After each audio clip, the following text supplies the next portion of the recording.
Hello, I am Weber101 and welcome to RETROplay, the game show where I talk about retro games and why they're so freaking awesome.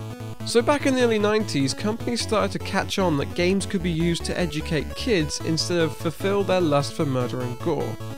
Examples of this are Mario's Missing and Where's Waldo. When I was a kid, I didn't used to play video games that much. I used to play with Lego, stuff like this. Now back when I was about 5, yes, alright, we get the idea.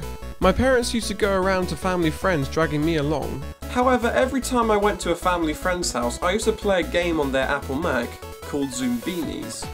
I used to be obsessed with this game. Just the idea of going on an adventure, overcoming obstacles with puzzles that really confused me, but now they're really simple. However, because this is a point and click game, I'm going to get out the mouse. And let's go. As you can tell, the game is all about logic. I mean, it's in the bloody title. It's a good way to get you to learn logic, to be honest. And it's in a game. And like all games, it has a story. So it's all about these creatures called Zoombinis who each have different characteristics and qualities. The Zoombinis had a sense of fulfillment and inner peace. Not to mention healthy bank accounts. Yeah, alright, rub it in. So some bad guys come along, make them slaves, they escape, and here is where you come in. So now you have the chance to create the very Zoombinis themselves. You can give them different coloured noses, different feet, different hair, different eyes. Look at this guy! I want to go partying with this guy. So you get on the boat and then you find a new island which is inhabited by the most annoying, racist, I'm not having anyone with those feet go across my bridge attitude. This is basically an island full of assholes. Okay, so here's the first challenge. This guy only lets a certain characteristic over his bridge, and the other guy takes all the other Zoombinis.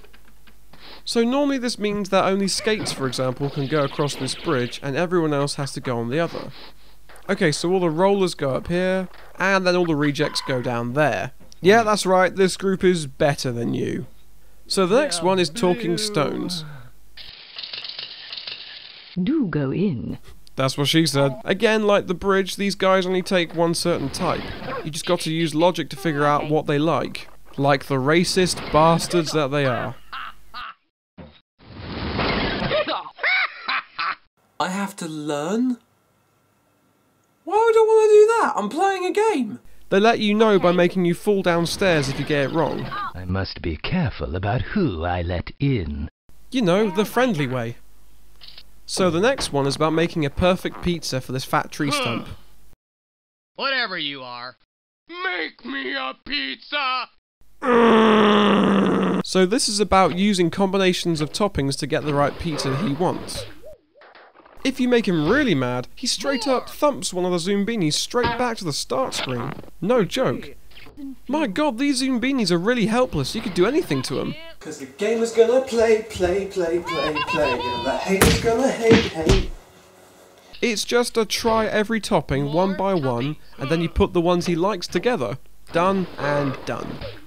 It's trial and error. You use your logical brain to match up what is going wrong and what is going right, and you make assumptions based on your logical thinking. In a children's game. Do kids seriously have logic? It's kind of funny for a game to ask kids to be logical when the most logic a kid gets is mixing popping candy with Coke. I guess the one thing that keeps you going is the little hints of character like the pizza doing a song. Have a pizza party! The rocks giving you sarcastic comments. They're back! What did we do to deserve this? Oh yeah, very funny. I wasn't laughing when they were flying down the goddamn stairs, you... The narrator is probably one of the things that keeps you going. Ever the voice of hope and encouragement. Carry on! Carry on! You did it! You saved them all! Worry not for those left behind. They'll make their way back to safety. So these places are called save points. You can choose to go 2 different ways, and each way has different puzzles, but you need 16 Zoombinis if you want to go anywhere. And if you did lose one, like I did, Then you can store them in here. And the idea is that if you are ever low, you can just take one of them from the treehouse. Effective and useful. So if you go up, you do a barge thing, which is like putting them in the right order. Ah, sure. Frogs on lily pads, which is basically about finding the right route. My eyes are going nuts looking at this. This is a good one. You have to match up the people with matching characteristics until they all have a place. Use that logic brain of yours. Learning in games. It's an original idea. And then you come to the next treehouse. Same rules apply, but this is a straight shot to the end now. But what if you went down? This is the hardest way, but the most fun. So these biker gang gits represent different characteristics from your Zoombinis. However, the feet don't match a Zoombinis' feet. The hair doesn't match the hair on the Zoombinis either. You have to bloody guess. You have to get these 3 guys off the branch. These guys are dicks. You do that by finding out what they represent, and you sacrifice the Zoombinis that matches them, like this. You honestly think a kid can figure this out, or am I just dumb? If you can get past this, you do this pointless wall hotel thing with a crazy ass squirrel doing sweeping. Help yourselves to a room. Okay. I got rehearsal. Now the next bit is my favourite. It's a mud wall, so each shape and each colour represents a square on the wall. It's just about the process of elimination to hit the right squares to jump the Zoombinis up until you run out of mud. It's so much fun figuring this out. So back to the fireplace again, and let's head up to the ending. This line gate is about placing them on the right slab in the right order. The answer's on the wall, guys, it's not hard. Now the next bit is irritatingly long. You just find the mirror of the same Zoombinis. It's not hard, but my god, it takes so long. The bubble stage takes a bit of thinking. Put the right Zoombini on the right path, do it wrong, and they get sucked away. If you get them all across, then yay, you're the winner. I'll beat a kid's game.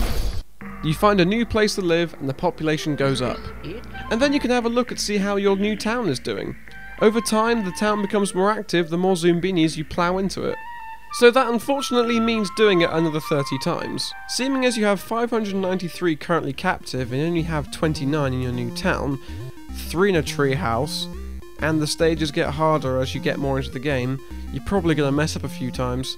Let's do the math. 625 Zoombinis in total. Divide that by 16 is 39.06. You're probably going to have a few mess up times, especially as the game gets harder, so let's guesstimate it at 45 to 50 more times it will take to complete this game. And it takes roughly half an hour to do a playthrough. 45 times by 30 minutes is 1,350 minutes. Divide that by 60 for the hour, that's 22.5 hours. My god. I learned I can do math! Oh, and also this game is really long. I find it surprisingly more fun as an adult than I did when I was a kid. Everything just seems to make sense now. You learn how to be logical, you get a few cheap laughs out of it.